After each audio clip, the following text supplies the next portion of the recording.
It's fine. It's fine.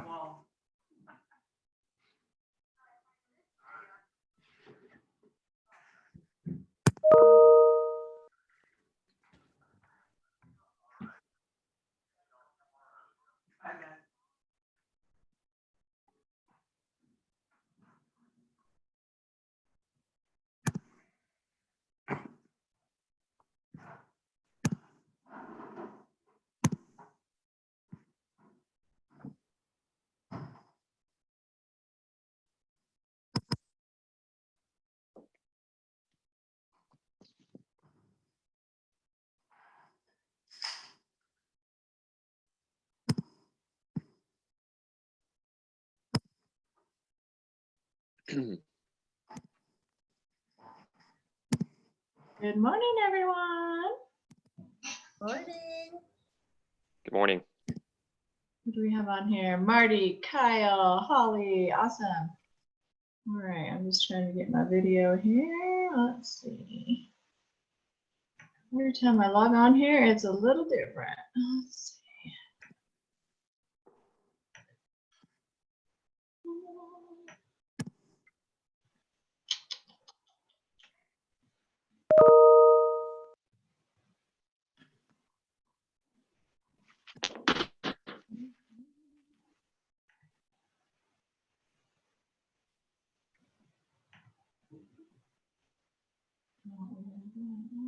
Let's see.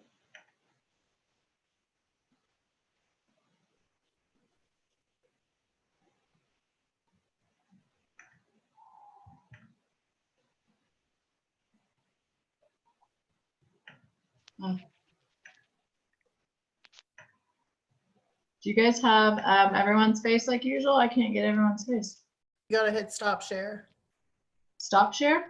Yeah, because I think you're sharing your screen. and stuff. Oh. There we go.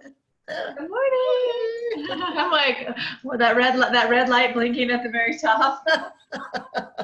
Got it. I was like, why is it sharing? That's hilarious. Perfect.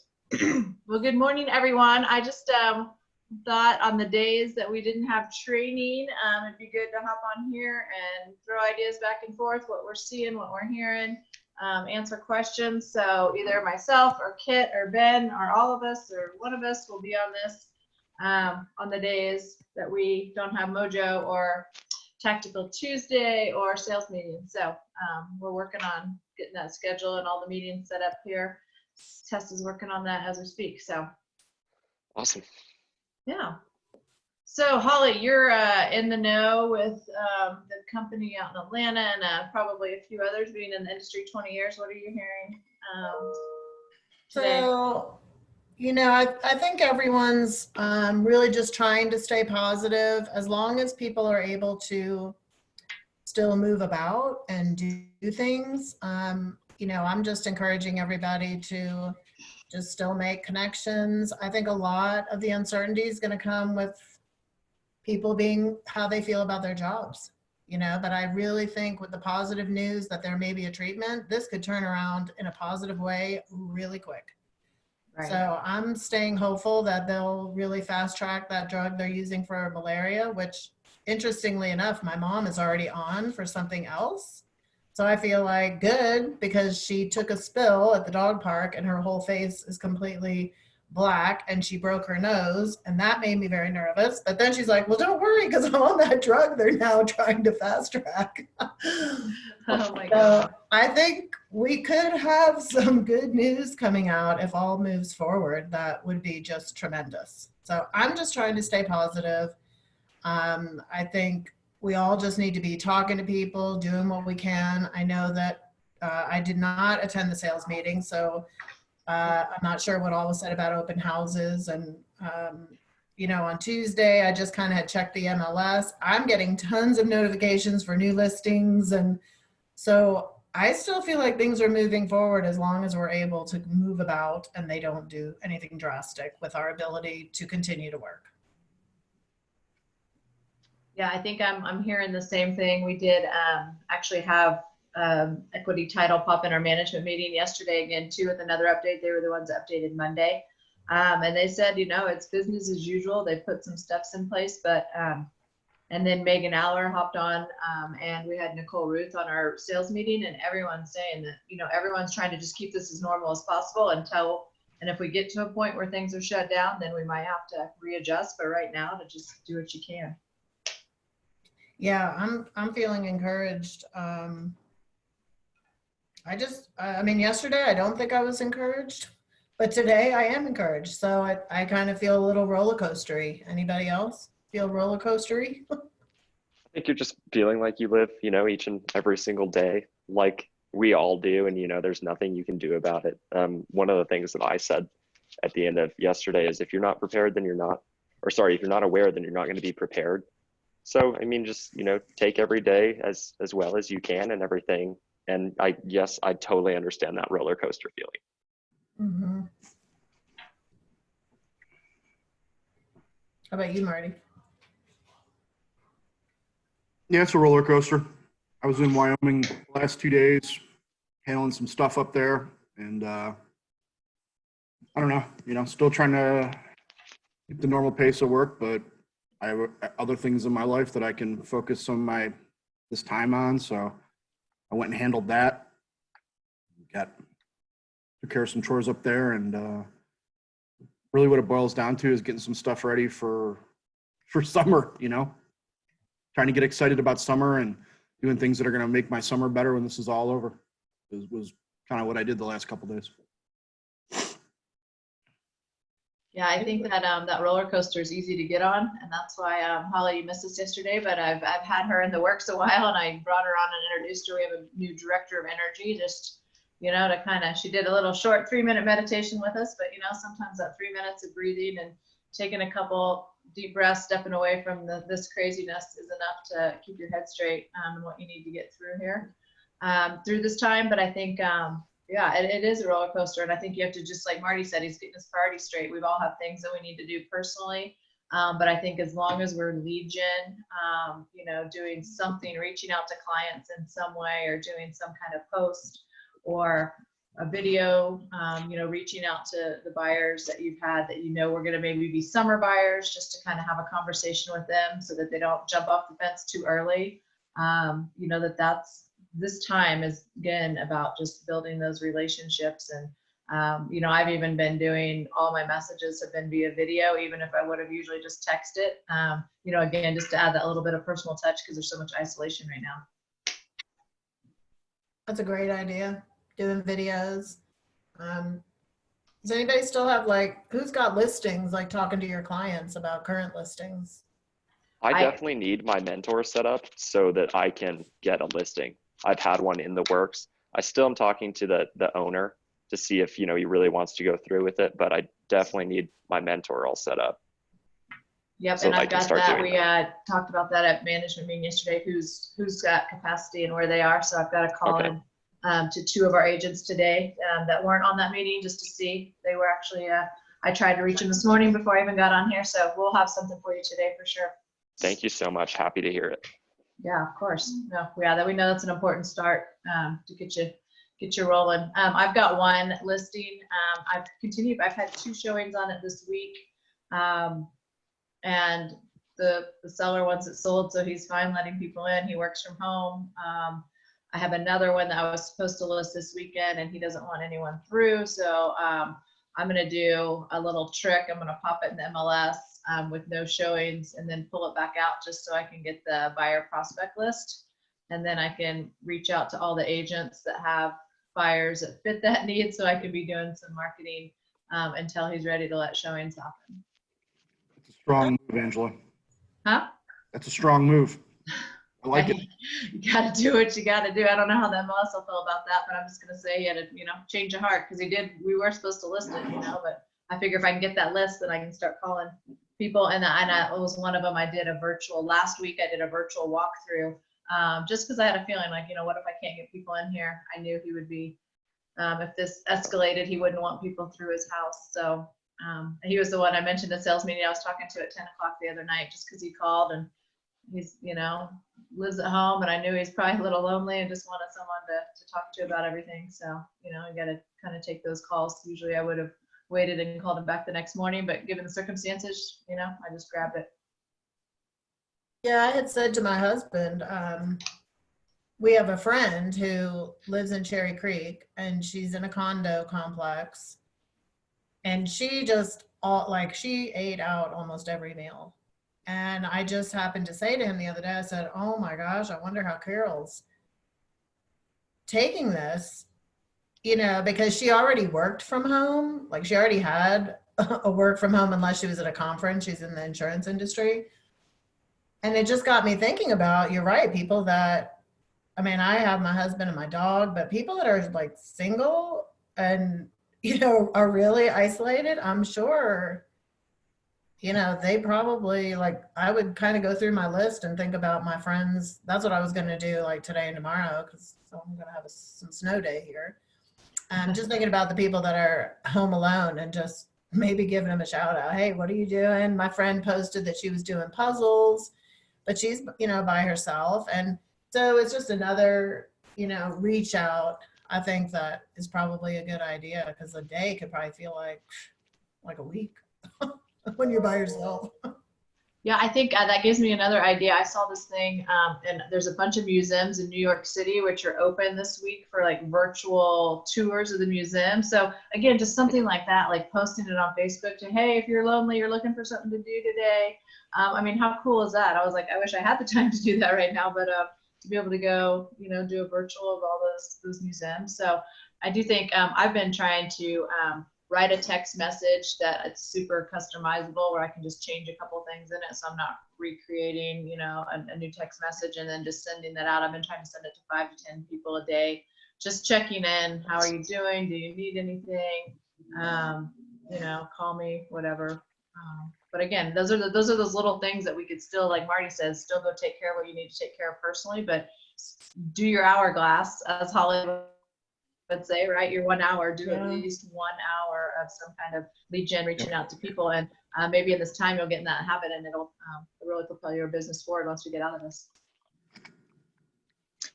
I did have a conversation with a seller yesterday that I'm going to be bringing on. I sent in the documents, and we'll be talking today, going over them. But if you guys have any developers, I'd love to sell this property. We're not doing any inside showings because it's really, the house is a tear down. It's really land. But it's the one I mentioned before over, in North Rhino on Marion Street. And yeah, I did. I shared that one. A few of my investors are kind of on the fence right now, because their margins are usually so small that they're like, if the market dips at all, say the market takes a 5% hit or anything like that, that's a lot of their profit. Yeah. So they're my investors have kind of taken a little bit of a holding pattern, because like I mentioned the very first day, like they're the ones that are ready to pounce, and if they think something's going to fall, they don't want to buy it now, they want to wait. Be in a really good position. Even if there's a little bit of a correction because of our inventory, if this picks back up soon, I don't see the depreciation dropping that much, because it's all inventory based and driven by that. However, I don't see them, like this flip's a really good deal in this market today, but if the market goes down 5%, I'm not going to buy it because that's my profit. So I'm seeing them shy away. A couple of them are walking away from earnest money that are supposed to close this week. So it's a little iffy, I think, on the investors wanting to jump in right now. Yeah, I could definitely see that. This would be a good property for somebody who wanted to, build a 3-story condo building or something like that, or a live work kind of a space. But I'm having a hard time pricing it anyway. I know what he wants to get for it, and that's what we're going to just stick it out there and see. But it's just strange because land right behind, sold for the equivalent of what would be about $800,000 for his lot, and then there's there'd be something 2 doors down that sold for $300,000. It's a weird, because of all the mixed redevelopment there. It's Yeah. a really hard property to price. I think the zoning, because of the flexibility in the zoning, that's probably the big plus. But anyway, that kind of listing is great to have something that people don't have to tour, you know? Yeah. Yeah. Yeah. What's the strategy with pricing something like that? Trying to put together a plan and almost price it backwards of like hypothetically what it could be, and then strip the improvements off, and then that's the land value? How do you value something like that? How are you going about that? Well, I'm trying to find, what he said was that 2 places right behind him just sold. They're on a similar size lot, tear down houses for $750. But I haven't been able to verify that yet. I've looked at the property records and I called land title, and the sale hasn't been recorded yet. So, you know, I'm still trying to see what's going on right around, even in that block or near, you know, or similar type properties. I mean, if it's a really good development land, it looks like it's going, something like this is going anywhere from about 500 to 800,000 for that type of lot. But I think that the rub is that for a developer who's going to do a larger development, they probably want more land. There's a lot right behind him that's essentially double the size of his. It sold for 1.6 million, I think, and that's being developed now. He said his neighbor would probably sell, or maybe would sell, but you know, it's just it's tricky to price, and it's going to be tricky to negotiate is the answer. But that's what I'm doing, Marty. I'm looking at sales right in the area and just trying to figure out land value at that, you know, from that perspective. Yeah, I've never done anything like that, so I would just assume either you're looking for one, the land being sold, somebody who has sold a lot with the same zoning Right. possible. I'm looking at all the same zoning sales, yeah.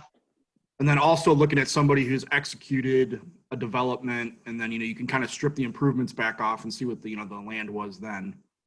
You know, what the land was. Yeah, I think for me, it'd be a really hard thing to try to figure out the cost of the improvements, probably. I mean, I guess I would have to look at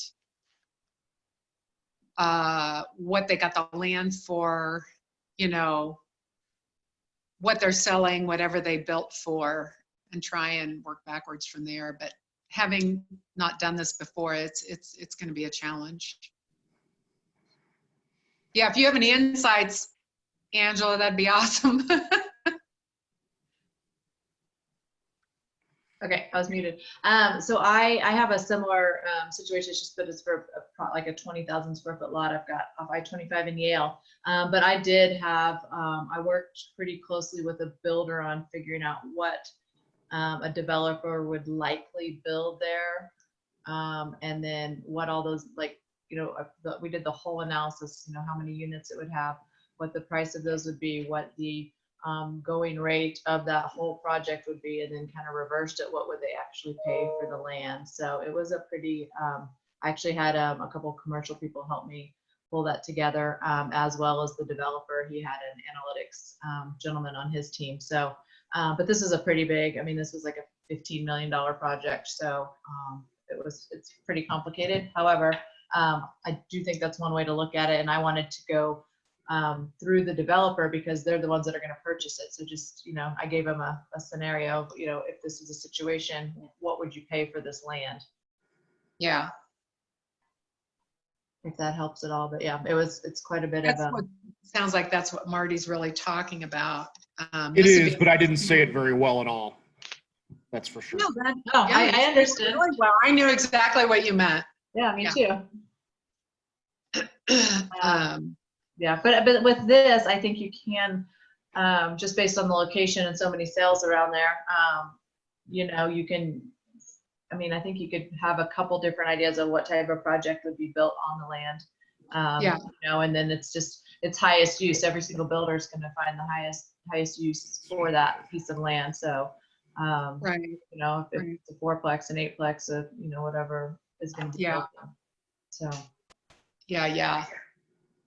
Um, Yeah, and I have a really good friend of mine is the owner of 303 Development. So if it helps to connect you to him, just to see if he has any insight, or just say, hey, I've got this lot over here, you know, it's zoned for this. What would you even utilize it for?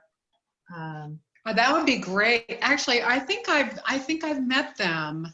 Is their office on South Broadway? Yeah. Oh, yeah. I used to have an art studio in that office. Okay. Yeah.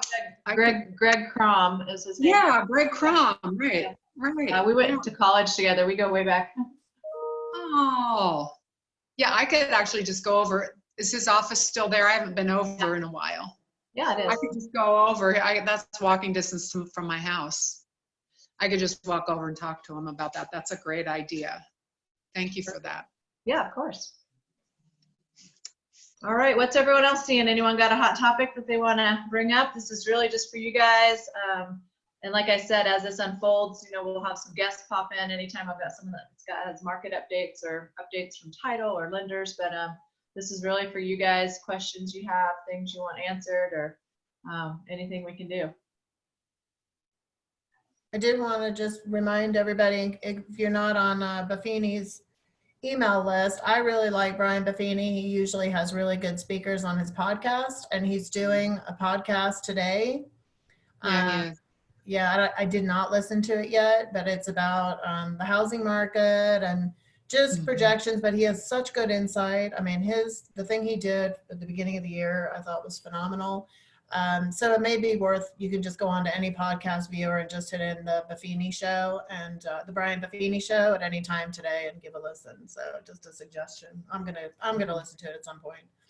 I think there's another webinar tomorrow from Tom Ferry. I mean, I'm just trying to get people's ideas because they have, you know, anything I can share, but a lot of these folks, you know, we've been through weird times like this. This one's a little bit different because it's not really financially driven. It's going to be financially impacted, but it's, you know, it's a health issue, and it's something that I've never been through anything like this of this magnitude. I know we've had these kind of things before, but I don't remember them ever disrupting. At least I guess I didn't watch TV back then apparently, but I just don't remember anything like this. So anytime you can kind of get some positive perspective, I think it's just a good idea.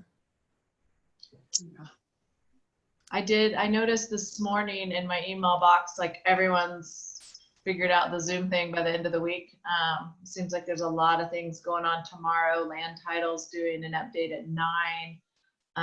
So I know a lot of those things we seem like junk mail and we delete through pretty quick in the mornings, but I would probably look and see if there's any good ones. I am gonna try to hop on when we finish this, the Nicole Ruth one that she mentioned yesterday, just to do the update and at least have that kind of on in the background, listening to that. So I would definitely say plug in. Those of you that feel like you're on this roller coaster, that's the time to plug into any little personal development, you know, go listen to some Gary V, Marty. You know, just you all know what you need personally, but some of you want that knowledge and thirst for exactly what's going on because you've got a place under contract, and some of you need a little bit of personal development and uplifting. So you know, there's plenty of resources out there, and again, that's what this is for too, or for us to help guide you between. I mean, just between Holly and I, we probably have a ton of things we can share with you to go watch, go listen to. And if any of you guys have a property under contract, I am researching all the title companies that you are under contract with and getting their current state, because there's a lot of kind of pre-closing questionnaires going around, like if you're going into if you've got a closing at land title next week or whatever it might be. So just making sure you're up to date so then you can update your clients as well. Will you send all the opportunities in an email so we can look at them? I can forward some on to Tess, I think. Yeah, it's yeah, and we'll just have to, I won't be able to like just put a whole list together because they're literally like coming like crazy. But I think if you just check in your email, like you've been registered with RE/MAX long enough that you should be getting some of these updates.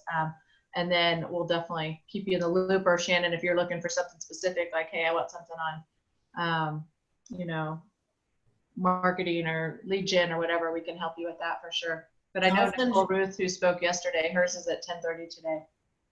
I'll send one from Jared James. He's doing one on, it's yeah. so timely because, and I'm just a big fan of his personally. But he's doing one on CRMs, like what's important, what's not. And now that we have Booz, you could really apply some of his, what he's going to talk about. I believe it's tomorrow. I'll forward that email to Tess and to you, Shannon. And I know Dorian said she went and heard him at R4. But I don't know that I have everybody like it. Do I have everybody in a group email that I could send? I'll just send You know it to what? Tess and Shannon. Yeah, send it to Tess because she Yeah. usually, I try to have her do all the distribution so it comes from one place. And you can always post it on the Facebook page too. Oh yeah, I can do Yeah, I that can too. send that for you. Yeah, that's a good idea. Oh yeah, Tess is on here. I didn't see Hello. her. Hi.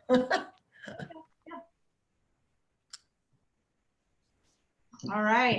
What else does anyone have? I got a question. Okay. Has anybody taken a class on, trying to think of what the term for this would be, new home builds or something like that? I know there's some elective classes out there for buyer's specialist. So I just, has anybody taken any classes on, residential new build stuff? Holly's an expert in new build, right? I'm an expert now. I could help you with whatever you do. I haven't taken a class, but I'm helping a builder right now. So, and I used to work for a national home builder as well. There are some certifications, and I think new homes honestly are going to be a huge opportunity for buyers. I just you're not going to have to worry about someone not wanting to have to sell their house. These homes are vacant. Nobody's ever lived in them. I think they're going to be a huge opportunity. There's a ton along the east corridor of Denver. There's a bunch out in Strasburg where I'm helping a builder now. And I might have some interesting news about that tomorrow. I'm not in a position to say anything now, but maybe tomorrow I'm going to have some very interesting news. And I think, which I've always thought was an awesome strategy, was always to postcard apartments. I have just been a firm believer. I did that for years. I got a lot of business from farming apartments. Most people are not like, woohoo, I got my apartment. This is my forever apartment. Most people have a desire to stop renting at some point, and you just have to be all in. You have to be patient. You have to have a budget, and you have to have a belief system. But you can build an unbelievable pipeline. And I think the easiest course of action for them is to get into new construction. And I think we're going to see a very interesting trend occur with new construction very soon. So it's a great thing to think about. And if you want to talk more about that, Marty, or strategies on how to work, I think it's fantastic because a lot of consumers believe that if they go in unrepresented, there's an advantage to that. And, some builders do most in Atlanta don't do that, but I have heard of some builders here, which is a little shocking, do things that I think are just, they don't all do that. So in helping my builder, people come in, they're like, well, I have an agent. How many come in and don't have their agent with them? And we actually would never cut them out where I'm at. We protect them regardless. And then they're like, well, what if I don't have my agent? I'm like, it doesn't matter. You can either have representation or not, but you're not getting a price, a price break. So there's a lot of education, and people think that they're getting a better deal. They don't understand how they can be represented. So I think there's a huge opportunity in doing video about that. Just educational things, sending out an email, putting up something on your web page about being that new construction specialist. Oh, what a cutie. New construction specialist. So I'm kind of glad you brought that up. I think there's a lot you could put together in a very short amount of time that you could start to really get some traction with. This is my friend Gatto. Hi, Gatto. Oh. I used to have a cat that looked a lot like him. He's a big guy. You named your cat Horrible. cat in Spanish? I named my cat Cat. That's what just got him. So just got him. That's I awesome. didn't know what to call him. Gato. No. I'm gonna tag on Holly. So one, you guys make sure, excuse me, you're looking at Remax University. People, I don't know why we don't go right to the resources under our feet, but you guys could be taking classes every day through Remax University. They may have a new build class. They're also, Remax is corporately really supporting during this time. I know yesterday they told me about a couple of new marketing pieces that they're putting out. So I've asked Tess to kind of just stay up on all the information they're putting out so we can pass it on to you. But there easily could be something new build. I mean, that's a good point. Get ahead of the curve, kind of like, you know, the people that were super smart when they saw the market crash and went and got short sale certified, like as it was falling, and they were the ones that were able to capitalize on that.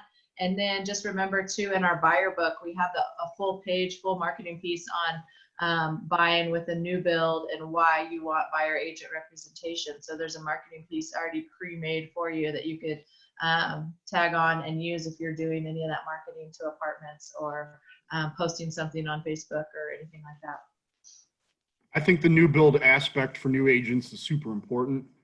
I've kind of focused on that the last year of trying to train everybody in my sphere that it doesn't cost them anything and it provides a ton of consumer protection to contact me to help them out with that at really no cost to them, and being very clear about, you know, I probably can't do a ton to help them in the process, but at the same time, I can really protect them and advise them at no cost to them. And, you know, the builder can't do much about it. And I just, for me, you get, you know, how many ever deals you get out of your sphere, you got to drive a few more. So I just want to make sure that I don't miss any of the new build opportunities from anybody, and that I make sure that I have a dragnet essentially set up to catch all of those. And that's not like in my opinion, it's not a very complicated thing to execute. You know, just putting out some, you know, videos on it, and the marketing piece that Angela is talking about, I've used that many times. I direct mail that to my customers at least once a year. And even when I send other stuff, I'll even resend that sometimes on the back. You know, I just think that that's a really easy concept to go and execute. You know, it's just a handful of things and putting it in the calendar to retouch on this point every quarter, and at least one direct mail piece per year, outlining the, you know, the rules of engagement with that. It was a simple thing for me to implement, you know, just trying to cover one basis on the new build. It's not a broad scope thing, but I think it's pretty valuable. It has been to me. I think it's a great idea. I mean, there's just, if you think about, I can think of 5 things that you protect a consumer that is not going to even be brought up to them if they go unrepresented. And they're important things. So I agree. I think it's a huge, and they're not paying anything extra for it.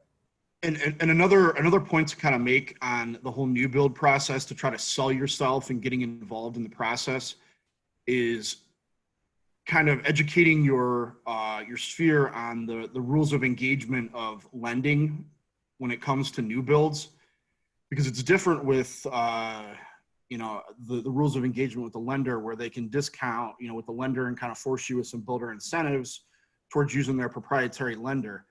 And that creates a unique position, at least in my view, that, you know, traditionally when we're buying residential homes, you know, the lender is generally on the buyer's agent and the customer's side and an advocate for them. That's still true in the new build process, but it's not, it's a little bit more gray. I think at that point, you know, the lender is incentivized by the builder, not by, I don't know. And I already have had, you know, poor service kind of rendered out by that lender that kind of toes that line between the two, between what their fiduciary responsibility is to the customer and then their business relationship to the builder. I think it's your duties as an agent are to sort of educate and help manage that weird relationship that exists kind of in that situation. And I think that's another way to really sell yourself, to show how you can provide value and why you should collect a check at the end of that, is by helping, you know, just double check the lender is really the kind of the term that I use. I don't know if that's the wrong term, but that's what I do. You know, I said the lender still works for you and they should have your best interest, but I'm here to double check it. Yeah, I'm surprised that that is still allowed. That has always shocked me. That has never been pushed. It's unbelievable to me, but whatever. I'm with you. I think it's grossly It's such a conflict of interest. It's just unbelievable. Yeah. And, I'm just surprised that that really made its way through everything and it's still out there today. I think I think on that same topic of having representation, just a really good thing to communicate if you're going to look at these apartments and do that marketing is the consumer doesn't realize that you're pretty much free. I mean, I tell people, hey, I work for, we have a $295 fee that the company imposes, but like you get me and you get my representation and you get my experience. It doesn't cost you anything. Like the seller is paying this, in the majority of cases. And so I think that that is super something you can capitalize on because, they're thinking, oh my gosh, how am I going to afford a real estate agent? I'm just need to get my down payment for my house. So again, I think those messages weaved into your marketing campaign and just reminding people if you have first time home buyers that, that they want that representation versus just calling someone off, Redfin or something to say that you can get me, you can get my experience level, and it's I'm pretty much free. I think there's some good documents that NAR has out, like the difference between a customer and a client, and then just the ones on buyer representation. There's probably, I'm sure there's stuff in the buyer book too that I haven't seen, but just even focusing on those small snippets, I think you're right, it's huge. Because a lot of people don't know how it works and they think, well, if I don't have an agent, I can get a better deal. No, you can't. The commission's already established the minute the for sale sign goes in the yard. as soon as I get a buyer active, one of the first topics I'm going to breach with them is, hey, do you want to go look at some new builds? And they may say no, they may say yes. But then it opens the door to say, if by chance some Saturday when we're not out looking and you go drive over to the Balloon and go to the sales center, call me. Because Well, here's my stack of cards. I need to be there. Yeah, and you need to let them know that you have representation. Otherwise, it varies in my opinion, builder by builder, but the agent disenfranchised if they're not there on the first visit. So I just use that as an opportunity to try to cut that off and go down that whole path of explaining the rules of engagement with that as soon as possible. That's not a week 3 thing. That's a week 1 thing. That and FSBOs. Very important thing to note about the whole new build process and, educating your buyers and stuff like that, Definitely. And I think a couple other tidbits on that, not necessarily for new builds, but I have this little sheet I made and then I kind of make it funny, but when I'm doing my buyer orientation, I'm like, I know you're going to cheat on me. And they kind of look at me, and I'm like, it's going to be Saturday afternoon. You're going to be out driving around. It's going to be nice out and you're going to go walk in an open house. And what if you fall in love with that house? And I explain what that means to them. And so I do give them, I have a little sheet that says, if you're going to cheat on me, hand my card over. And then I also explain to them, like, what, say we just went and looked at houses all day Saturday and on the way home, you drive by and see one more and are like, oh, I didn't see this one. Like, oh, I don't want to bother Angela again. She was already out with me all day. Let me just call that agent on the sign. So I try to walk through and visually, show them what would happen. I say, so you walk in that house, this is what happens. Now you have a referee, you don't have a coach on your side because that agent has procuring cause. So just those little tidbits of conversation, I think, help, and you're just trying to make it more, dumb it down, so to speak, to the consumer level to where they understand, because they really think, oh, I don't want to bother Angela. Like, she was already with me for several hours, or I don't want to call her just to go see one house. So that's something in the buyer orientation. When I first sit down with buyers, I'm always, putting those things out there to remind them. And those little things as little videos that can be sent as emails, as reinforcement and on a buyer page on your website are just tremendous. I mean, video goes such a long way, and that's why a lot of things that we tell people, they hear it the first day and then 3 weeks they totally forget. So we kind of set up like a drip campaign, but it's a drip service campaign that reinforces everything that you tell people, but then they get to hear a little video reenactment maybe on week 3 or week 4. So we've had a lot of people that just do 2-minute or less videos of everything that you want your clients to know about the buying and selling process. We break them down into these short little videos, and then we put that in a drip campaign or it's just sent out after when they feel that it's time for them to get it. But it's just a way to improve the customer experience. It's all about the client experience and the reinforcement of the information. And every time they see a video of you, they feel like they're with you, you know, so it kind of creates more of that loyalty factor, which gets you more referrals. Yeah, definitely, for sure. Holly, do you have a list or anything of, you know, what you put in each of those videos, what you focus on? I have a doc. It's just called, like, I think video idea. I can't remember what I called it, but yeah, I can send that over to, I'll send it to Tess. I can upload it in the file and I can email it over to you. It's not all encompassing. I tried to get the main ones because some people have taken it to unbelievable levels. I could actually reach out to those folks, but this will give you a really good start. You wouldn't be able to get them all done right away anyway, but Yeah. yeah. It's actually great timing. I mean, you know, I try to, when I go do videos, I do 12 at a time and take 3 different shirts and change out of them and just knock them out all at once. So everyone being home and having a little extra time could knock out and have a whole buyer video campaign done over this next couple of weeks. Yeah, and we had someone, it was funny because she's like, I had on all my winter clothes and then it's like summer and these videos are going about it. So that's something to think about. You wear one outfit for all occasions, all seasons. Exactly. It was so funny. She's like, I was all bundled up and then the videos were going out in the middle of summer. Or you can do like Darren Hardy, wear the exact same shirt every day. Exact same shirt. Boy, he's got that blue shirt, doesn't he? Something. It's fun. Yeah, I'll get that over today. All right. Anyone else have anything they want to bring to the table today? No? Everyone's good? Thumbs up? Yeah, this is good. I'm glad that you did this. I'm glad I was able to hop in here today.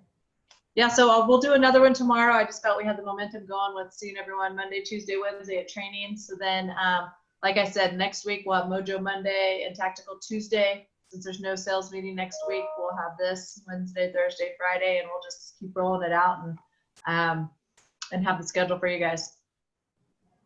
Excellent. So, cool. Thanks, Angela. Yeah, you got it. Thank And you. Just reach out if you need anything at all. And you guys have a good day. Now you get a Well, snow day, a COVID snow day. Yes. Snow day. Thanks, Angela. All right, you're welcome. Bye. Bye. Talk to All you right, have a good one. Bye.